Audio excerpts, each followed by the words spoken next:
If you do any type of project at home, you're eventually going to drop some things on the floor, but in the case of screws, these can cause some damage, and they'll almost always end up pointing upward, and if you don't find them, they're going to turn up in places that you wish they didn't. The problem is even worse nowadays because many of us use these epoxy paints on our floor, and try finding a black screw in a mess like this. Well, fortunately in this video, I'm going to show you a trick that will allow you to find almost anything you drop on the floor in as little as 30 seconds. It's sometimes called the Lighthouse trick, and you will be using an LED flashlight, but it's how you use it that makes all the difference, and I'll show you why this has something to do with a vacuum cleaner at the end of this video. With your screw on the floor, you'll want to begin by grabbing your LED flashlight. It doesn't have to be anything special, it can be any brand or type. You can even use a phone, but these standalone lights are going to give you a much better range.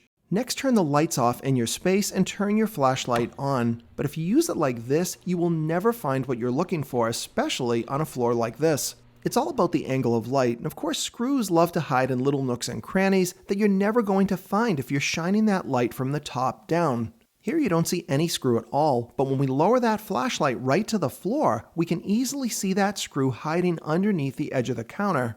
That's the next part of the trick. Once you've put your light on the floor, rotate it slowly and do a full 360. Because the screw is sitting on the surface, the light will hit the edge of it, causing that flashback that is essentially similar to a lighthouse. The other critical part of the trick is you need to get down closer to the floor so that you're behind the flashlight. You don't need to lie on your stomach, but certainly get on your knees. This trick works best on a flat, smooth floor, but as you can see here, it also works equally well on textured floors. Before this trick, if I had dropped something on the floor, I would almost never be able to find it. But I can tell you this really works, and if you give it a chance, the next time you lose something, you will really be blown away how quickly and easily you can find your item. Dyson has just implemented a new feature in the vacuum cleaners that uses a green type of LED. Placed right on the surface, you can easily see the dog hair and dust that you would never be able to see. The next time you lose something on the floor, I encourage you to give this trick a try, and I think you will be amazed at how well it works, and it can really help you find your stuff.